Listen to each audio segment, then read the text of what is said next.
slept with 158 guys in 2 weeks. It's just part of a job, and that's it.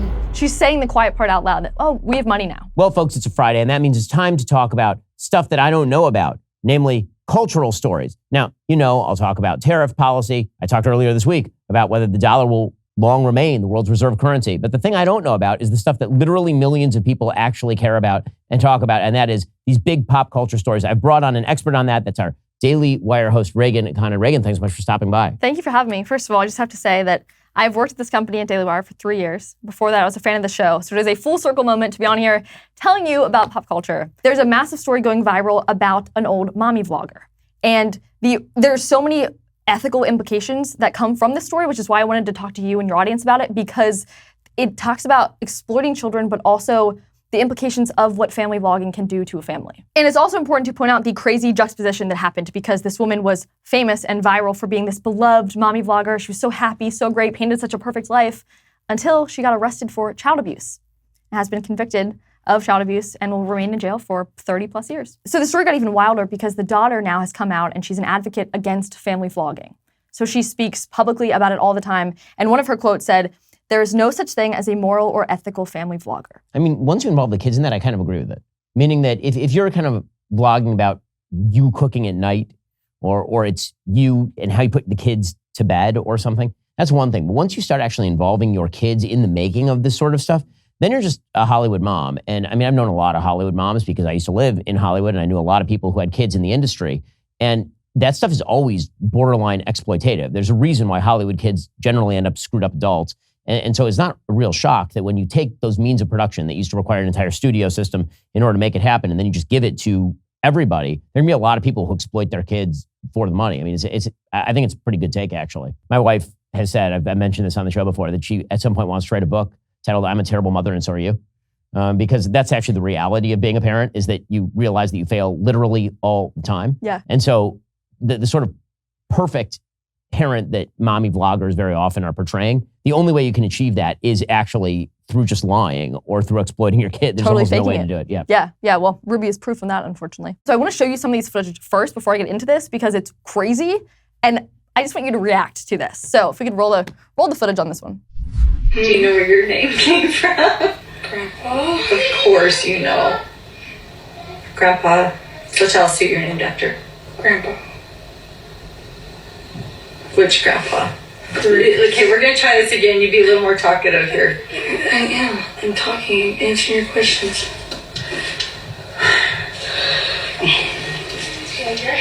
Hey! If I hear one more word, get out!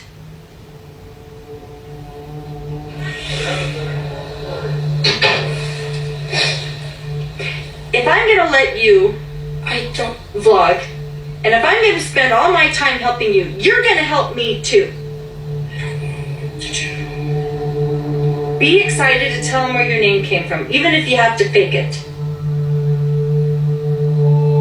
Fake being happy. Okay? I don't know if I can right now. I don't know why, it's just... Okay, well, I'm going to take a... Well, that seems not great. Just a clip. Again, there's a whole docuseries about this. But you see that she's just saying, do it regardless if you're happy, fake it. I mean, it's Hollywood production very clearly, right? Yeah. And I think that's the thing people miss about, this is true of reality TV. It's also obviously true of mommy blogging or whatever. There's a reason none of my kids, there are no pictures of them online, and we keep them completely away from the spotlight, specifically because of safety reasons, and we don't want their life to be dominated by it. But I mean, if you're making money off putting your kids on camera, then it is likely going to devolve into that, unfortunately. That looks pretty much like every Hollywood mom that I've ever met. It's pretty bad. So kind of like only for moms, right? They democratize the means of production. Speaking of which, apparently there are only updates that I have not yet heard. Unfortunately, yes, there are many of those. The same kind of unethical and ways that you make money is exactly obviously what they're doing with OnlyFans and what women unfortunately are seeing too. So they're seeing role models like the Ruby Frankies of the world, and then they're seeing the role models like Bonnie Blue, who is the woman I'll specify because there are multiple now, but the one woman is Bonnie Blue. She slept with 1,000 men in 24 hours. That's her claim to fame. And I have so many questions about the logistics. I mean, just like who provided the buffet? Like, I don't know. I know too much about the logistics, and I'm not going to share because it's. Thank you, I appreciate that. Actually, I wasn't that curious about it. Yeah. No, it's horrifying. But she has been flaunting a lot, like her money. Obviously, so she's making tons of money because of this, and a bunch of young girls are seeing that. Bonnie Blue, the infamous OnlyF model, has recently made so much money that she has bought a $500,000 Ferrari, and she's posting about it all over social media. So I wanted to show you that because I think, again, there's more ethical and important questions to talk about regarding these women. You ready to see your one-of-one custom 458 Liberty Walk? I'm ready. Fully customized in blue wrap, carbon everywhere, wide body kit. Okay, so you just saw that, right? She's making tons of money, obviously. Someone commented something which I did want to share with you because, well, we all thought it was funny. She said, I wonder if she would let 1,000 random men take it for a spin or if it's too valuable to her to let that many people touch it. It was just brutal. Yeah, that was, I will be honest, one of the first things that occurred to me about that car. But it is, you're right, a horrifying thing. Unfortunately, mainstreaming has been a thing for a very, very long time. I mean, I wrote a book back in 2005 that I was widely derided for called Generation, all about the of American society. Yeah. And I suggested that it would become absolutely endemic, that every young person in America would have seen by the time they were 13, 14 years old. And again, everyone mocked me at the time for saying that, but it became very clear that that's exactly what's happened here. And of course, young women are only seeing sort of the quote unquote upside and never the downside, which would be, the fact that she has no soul. That's going to drive a bunch of young women to do really, really stupid and terrible things to themselves. And if they think that the money is going to pay for all the damage they're doing to themselves, I have a hard time believing that. I need to make sure that I'm maintaining my health, hitting the gym, spending time with the family, even with the crazy work schedule. When I was younger, I used to think I could just power through on willpower and caffeine. I learned pretty quickly peak performance requires peak nutrition, which means eating enough vegetables. That's why I'm so thankful to have Balance of Nature, which fits right into even the busiest of days. Imagine trying to eat 31 different fruits and veggies every single day. Well, that sounds miserable and time-consuming. With Balance of Nature fruits and veggies, there's never been a more convenient dietary supplement to ensure you get a wide variety of fruits and veggies daily. Balance of Nature takes fruits and veggies, they freeze-dry them, they turn them into a powder, and then they put them into a capsule. You take your fruit and veggie capsules every day, and then your body knows precisely what to do with them. And by the way, it's kosher, so it's great for me. I pop them in the protein smoothies, keep that gun show going strong. Go to balanceofnature.com. Use promo code Shapiro for 35% off your first order as a preferred customer. Plus, get a free bottle of fiber and spice. That's balanceofnature.com, promo code Shapiro. Balanceofnature.com, promo code Shapiro. Get 35% off that first order as a preferred customer and get a free bottle of fiber and spice. Balanceofnature.com, promo code Shapiro. The other thing that I wanted to point out though, specifically with Bonnie and why I wanted to show you anything about her, is that her mom is her manager. That's so nice. Isn't that so nice? That's beautiful. Watch this clip of her mom talking about her daughter's new profession. What was it like after cleaning up after bang? Messy. Hundreds of condoms, boxer shorts, tops, stained bed sheets, wet bed sheets. So even when you hear, that she slept with 158 guys in 2 weeks. It's just part of a job and that's it. So you don't have any kind of, emotional response to it? At first I did, but not anymore. Yeah, well, I can see why Bonnie Blue turned out the way she did. Yeah. That's pretty obvious. And by the way, not a rarity. We now know that Kim Kardashian's tape was pre-screened by her mother for particularly salacious cuts. So Yeah. good times. Even in the duration of that, further on in that clip, the mom talks about, I get good holidays now. She was so proud to keep saying, the holidays are nice and she's safe. She's saying the quiet part out loud that, we have money now. And that justifies my daughter's soul.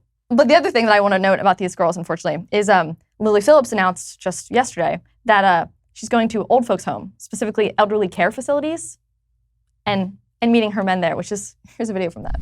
I found my oldest fan via Facebook, and when I asked for his address, he actually sent me the address of a care home. So I'm actually here with him and his friends, and I'm going to show them a good time. I think people are waking up because it's so absurd. They're finally realizing, hey, maybe we should have this conversation. Maybe these things are bad, which I'm absolutely very happy to say that there's also some more improvements in Hollywood. And I say it, I'm sort of celebrating crumbs here, but I'm going to show it nonetheless because, we got to take the wins when we get them. White Lotus, the show that I know you're familiar with, there's a new season out and a new episode in which a Trump supporter is talked about in a good light. So I want to show you the scene because, frankly, I've never seen a Trump supporter even really talked about in television, let alone not being exclusively made fun of. And yeah, watch this. Yeah, because like Christianity and most religions, they're made for men, right? The father sacrifices the son's a man, dies on the cross, the heroes are all men, and the women just cry on the sidelines. You want the woman to be centered in the story? No. It's all just so male. You know, the epic battle for good and evil. Just doesn't speak to me. Well, I'm a woman, and I get a lot out of going to church. I love the people. It's very moving. I didn't know you went to church. Oh, yeah. We go every Sunday. Yeah, ever since we moved to Austin. Is it like a real Texan church? Like with Bible thumpers and... Well, the people are, more conservative than like LA people or like New York. Is that weird for you? Why would it be weird? I don't know. If I was just around a bunch of Texans who voted for Trump, I guess I'd just feel a little alienated. They're nice people. Really good families. Cool. But do you ever talk politics with them? Sometimes. Oh, it doesn't get awkward? Why would it? Because. Wait. Are you a Republican? No. Okay. I'm an independent. But Dave is. An independent? Since when? You didn't vote for Trump, though, did you?